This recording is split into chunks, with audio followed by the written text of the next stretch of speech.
Now this is one of the best, strongest, and fastest Heartseeker Rogue build in Season 4. With this build you can easily speedrun multiple tier 101 plus pits and destroy any Uber bosses, even Uber Lilith. With this build I focus on damage, speed, and capping out all my defensive stats, and I highly recommend you to watch this video from the beginning to the end to see how everything synergizes. So let's check this out.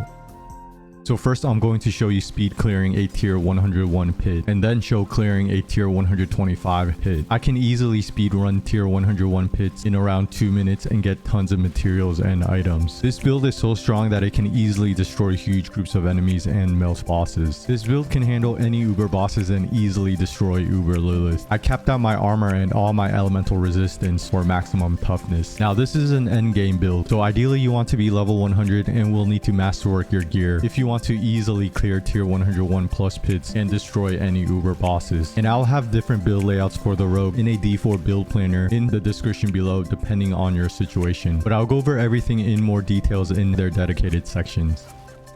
Okay, so next checking out the skills. Now the basic skill I'm using is Heartseeker, and this is our main damage dealing skill. This skill can easily destroy huge groups of enemies and melt any Uber bosses. This skill will fire an arrow that will automatically seek out enemies, doing tons of damage. This skill will also ricochet to an additional enemy, allowing you to hit multiple enemies. The next skill I'm using is Smoke Grenade, and with this skill you'll throw a smoke grenade to an enemy that dazes them. Enemies affected by Smoke Grenade will take additional damage, and dealing damage to enemies affected by Smoke Grenade has a chance to reduce this skill's cooldown. And this skill is considered a grenade skill, which will synergize with your other skills and legendary aspects. The next skill I'm using is Caltrops, and with this skill you'll leap backwards and throw a trap on the ground, dealing damage and slowing enemies who step in the trap. Enemies affected by Caltrop will take additional damage and will increase your critical strike chance against them. Now this skill is considered a trap skill, which will synergize with some of your other skills and legendary aspects. The next skill I'm using is Concealment. Now this skill will turn you invisible, granting you stealth, which will make you not be able to be targeted by enemies. And this skill also increases your movement speed while stealth. This skill will also make you unstoppable, allowing you to break out of crowd control effects. But when you use another skill, you will break out of your stealth. Now the only reason I'm taking this skill is to be able to break out of crowd control effects, because when being crowd controlled you can get easily down. The next skill I'm using is Shadow Step, and this skill will make you quickly teleport to a targeted enemy, damaging them and making you unstoppable. So this skill is really good to break out of crowd control effects and for mobility. Damaging enemies with Shadow Step will also increase your critical strike chance, and you will stun the target enemy. So when using Shadow Step on bosses, it will quickly increase their stagger bar. And the last skill I'm using is Dash, and this is one of the best mobility skills in the game, giving you 2 charges of Dash, and enemies damaged by Dash will take increased critical strike damage. Okay, so next for the specialization. Now I'm using the inner sight specialization, and with this specialization, attacking enemies will fill up your inner sight gauge. When your inner sight gauge is full, you will get unlimited energy and increase your critical strike chance. And there's also a legendary node in the Paragon Board, which will synergize with this specialization. Now the main reason we're taking this specialization is because this is the only specialization that will work with this build. The other 2 specialization requires other skills to use that I am not using.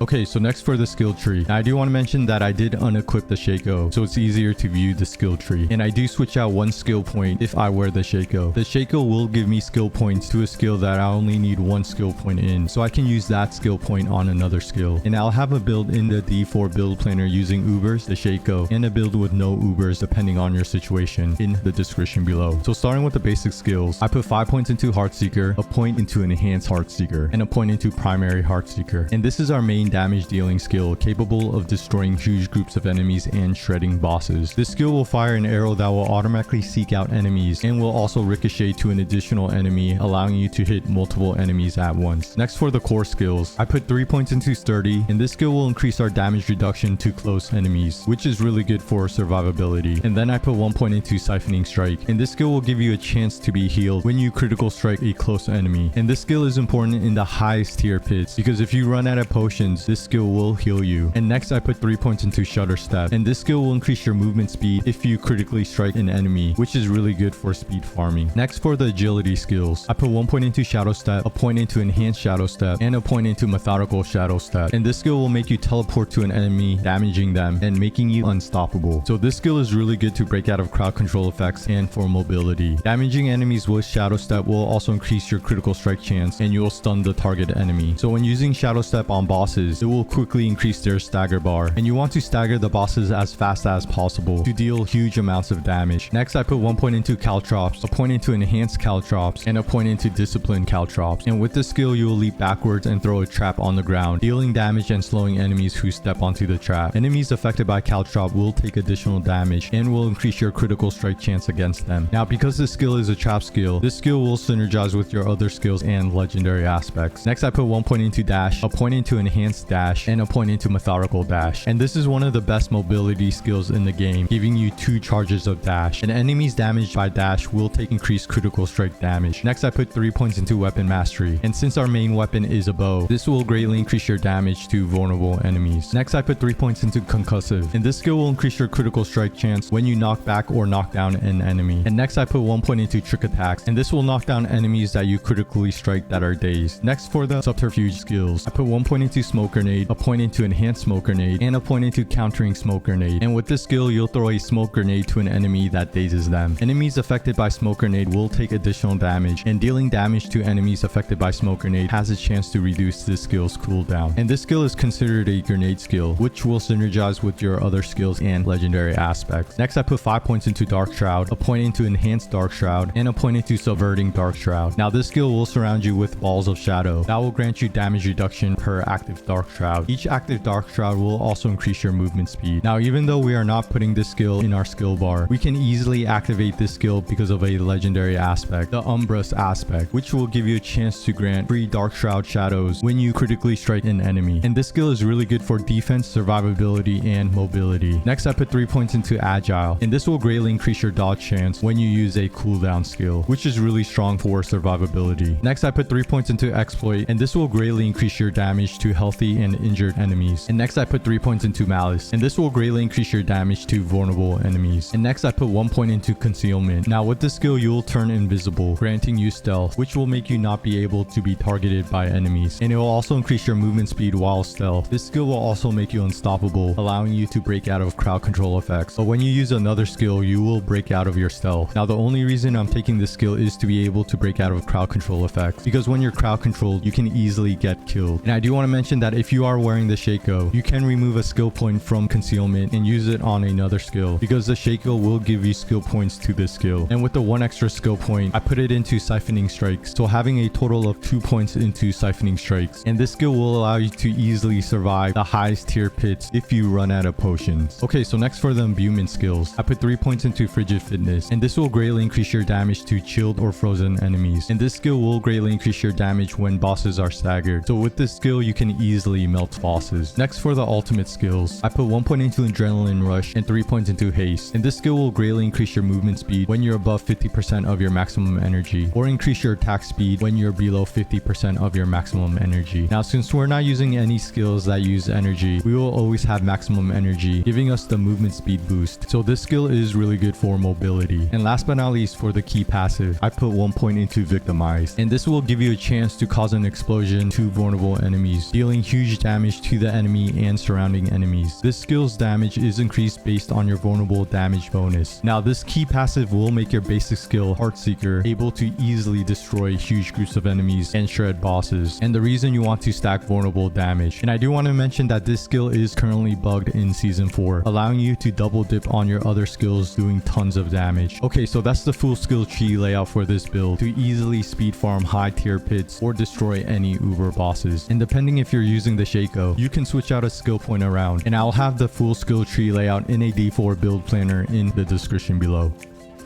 Okay, so next for the gear. Now, I do want to mention that I am using one uber unique helmet, the Shaco. But if you don't have the Shaco, I do have an alternate legendary helmet that you can use instead. And in the D4 build planner, I will have a section for ubers and non-ubers depending on your situation. And I'm going to go over the best stats and legendary aspects for each piece of gear. And depending on your tempering stat percentage on your bow, you can switch out the tempering stat on your one-handed weapon around. But I'll explain that at the end of this section. So starting with the helmet, I'm using the uber unique helmet, the Shaco. Shaco. And this is just one of the best helmets in the game, giving you maximum life and cooldown reduction. And the unique aspect will increase your damage reduction to close enemies, and in addition you'll gain +4 ranks to all skills. Next, for the chest piece, I have dexterity, ranks to Dark Shroud, and you either want armor or any elemental resistance to cap out your defensive stats. And for the tempering, I have total armor and lucky hit chance to stun enemies. And for the legendary aspect, it states lucky hit, critical strikes have a 60% chance to grant a free Dark Shroud shadow. And this legendary aspect is really important to gain Dark Shrouds without needing it on your skill bar. Next, for the gloves, I have attack speed, critical strike chance, and lucky hit chance. And for the tempering, I have vulnerable damage and lucky hit chance to freeze enemies. And for the legendary aspect, it states lucky hit, damaging an enemy has up to a 20% chance to daze them for 2 seconds. But most importantly, you deal 20% increased damage to dazed enemies. Next, for the pants, I have armor, ranks to Heartseeker, and you want either dodge chance or maximum life if you capped out your armor and all your elemental resistance. And for the tempering, you can have either dodge chance or maximum life if you capped out all your defensive stats. And for the next tempering, I have lucky hit chance to freeze enemies. And the legendary aspect states basic skills grant 20% damage reduction for 7 seconds, which is really good for defense and survivability. Next, for the boots, I have dexterity, movement speed, and dodge chance. And for the tempering, I have lucky hit chance to freeze enemies and movement speed. And the legendary aspect states enemies hit by your grenade skill have a chance to be frozen for 2 seconds. But most importantly, you deal 25% increased critical strike damage against frozen or stunned enemies. Okay, so next for the weapons. Now for the two-handed weapon, you're looking to use a bow because it has a higher attack speed than a crossbow. And for the stats, I have dexterity, maximum life, and vulnerable damage. And for the tempering, I have vulnerable damage and a chance for Heartseeker projectiles to cast twice. Now since the tempering stat for the chance for Heartseeker projectiles to cast twice is under 100%, because I did get a low roll and all the masterworking did miss this tempering stat, so I did get this tempering on both my one-handed weapons. But if you have 100% or more on this tempering stat, then you can switch out this tempering on your one-handed weapon for another tempering stat, which I'll go over at the end of this section. And for the legendary aspect, it states damaging an enemy with a basic skill grants you 4% attack speed for 10 seconds, stacking up to 5 times. Upon reaching maximum stacks, you enter a vampiric blood rage, gaining 160% basic skill damage and 15% movement speed for 10 seconds. And this is a really strong legendary aspect, which will greatly increase your attack speed, basic skill damage, and movement speed. Okay, so next for the one-handed weapons. Now ideally you're looking to use a sword because of its base stats, which has critical strike damage. And for the stats, I have dexterity, maximum life, and vulnerable damage. And for the tempering, I have vulnerable damage and a chance for Heartseeker projectiles to cast twice. And for the legendary aspect, it states distant enemies have a 10% chance to be stunned for 2 seconds when they hit you. But most importantly, you deal 30% increased damage to stun or knock down enemies. And for the second one-handed weapon, I'm using a sword. And the stats I have is dexterity, maximum life, and vulnerable damage. And for the tempering, I have vulnerable damage and chance for Heartseeker projectiles to cast twice. And for the legendary aspect, it states skills deal up to 20% increased damage based on your available primary resource when cast, receiving the maximum benefit while you have full primary resource. Now since we don't use any skill that uses the primary resource, we will always have maximum benefit with this legendary aspect. Okay, so next for the amulet, I have attack speed, ranks to exploit, and ranks to frigid fitness. But you can also have ranks to malice or ranks to weapon mastery. And for the tempering, I have vulnerable damage and movement speed. And the legendary aspect states when cast below 50% maximum resource, basic skills generate 3 of your primary resource once per cast. When cast at or above 50% maximum resource, basic skills deal 120% increased damage. And since we don't have any skills that uses the primary resource, we will always get the option which increases our basic skills damage. So this legendary aspect will greatly increase our damage. Okay, so next for the rings. Now for the first ring, I have attack speed, critical strike chance, and lucky hit chance. And for the tempering, I have agility, cooldown reduction, and vulnerable damage. And the legendary aspect states basic skills gain 30% attack speed. And this legendary aspect is important to greatly increase your basic skills attack speed. Now for the next ring, I have attack speed, lucky hit chance, and lucky hit, up to a 40% chance to make enemies vulnerable for 2 seconds. Now you'll need the lucky hit chance to make enemies vulnerable for 2 seconds in the highest tier pits because the enemies and bosses has tons of health. Now we are able to apply vulnerable with the exploit glyph on the Paragon board, but since the enemies and bosses has tons of health in the highest tier pits, applying vulnerable with the exploit glyph will expire before you kill them. So having this stat will make it possible to continuously apply vulnerable to them. And for the tempering, I have shadow step, cooldown reduction, and vulnerable damage. But ideally you want agility cooldown reduction instead of shadow step cooldown reduction, but either one is fine. And for the legendary aspect, it states gain 30% increased damage to a set of damage types for 7 seconds. This effect alternates between 2 sets, fire, lightning, and physical, cold, poison, and shadow. Now since the rogue deals mainly physical damage, we will only benefit from this legendary aspect for every other 7 seconds. But this legendary aspect will greatly increase your damage. Okay, now if you don't have the uber unique helmet, the Shaco, then you can use a legendary helmet like this. And you're looking for dexterity, lucky hit chance, and cooldown reduction. And for the tempering, I have maximum life and lucky hit chance to stun enemies. But for the first tempering, you can use either maximum life or dodge chance. And for the second tempering, you can use any of the lucky hit chance that causes a crowd control effect. And for the legendary aspect, it states after casting 5 basic skills, one of your active cooldowns is reduced by 2 seconds. And in the D4 build planner, I will have a uber and non-uber section depending on your situation in the description below. And I do want to mention for the bow, if you have the tempering stat chance for Heartseeker projectiles to cast twice at or above 100%, then you can switch out the tempering stats on your one-handed weapons. And you want the tempering stats from the trap augments. And you're looking to get either caltrop size or caltrop's duration to increase the benefit from using the caltrop skill. Okay, and really quickly for the gems. Now for the armor pieces, you want to use ruby gems to increase your maximum life. On the weapon, you want to use sapphire gems to increase your vulnerable damage. And on the jewelry, you want to use gems to cap out your elemental resistance. So I'm using the topaz gem on my amulet to increase my lightning resistance, an amethyst gem on my first ring to increase my shadow resistance, and a sapphire gem on my second ring to increase my cold resistance. And if you checked out my resistance, all my resistance is capped out at 70%. And if you checked out my armor, I have 9,628 armor, which is above the cap because the armor cap is at 9,230 armor. And if you checked out my movement speed, I have a total of 184.3 movement speed, which is more than enough to speed farm any dungeons and easily dodge all of Uber Lilith's mechanics.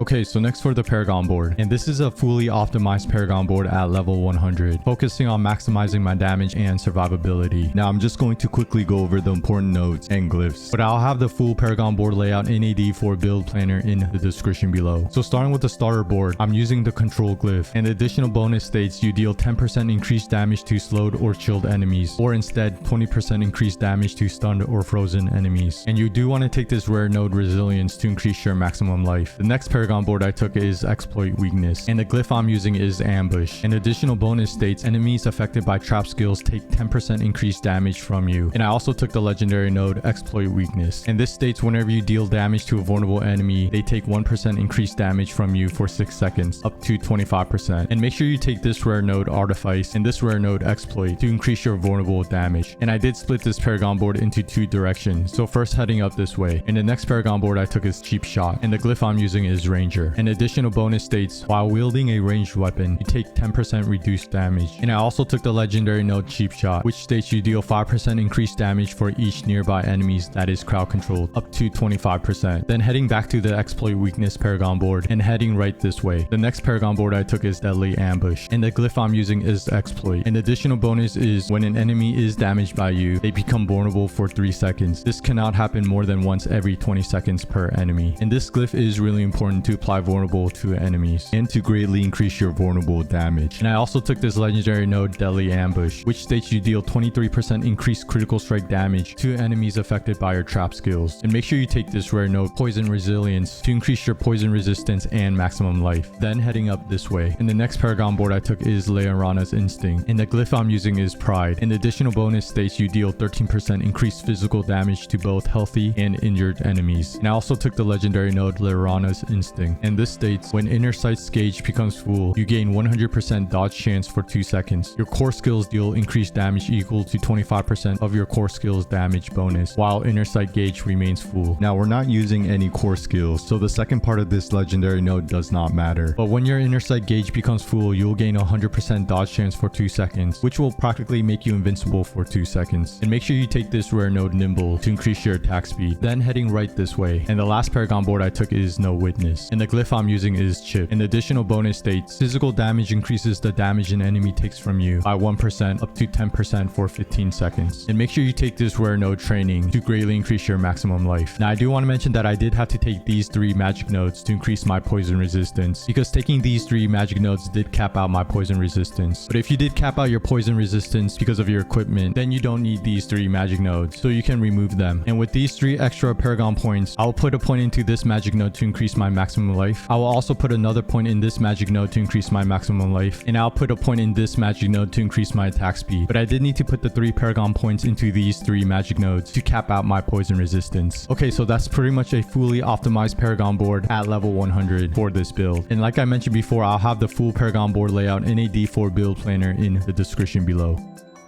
Okay, so thanks for checking out one of the best, strongest, and fastest Heartseeker Rogue build in Season 4. With this build, you should easily speed farm tier 101 plus pits and destroy any uber bosses. With this build, you should have maximum damage and speed to quickly clear any content. And I will have different build layouts in a D4 build planner in the description below, depending on your situation. Hope this helps and more Diablo 4 videos to come, so stay tuned. And of course,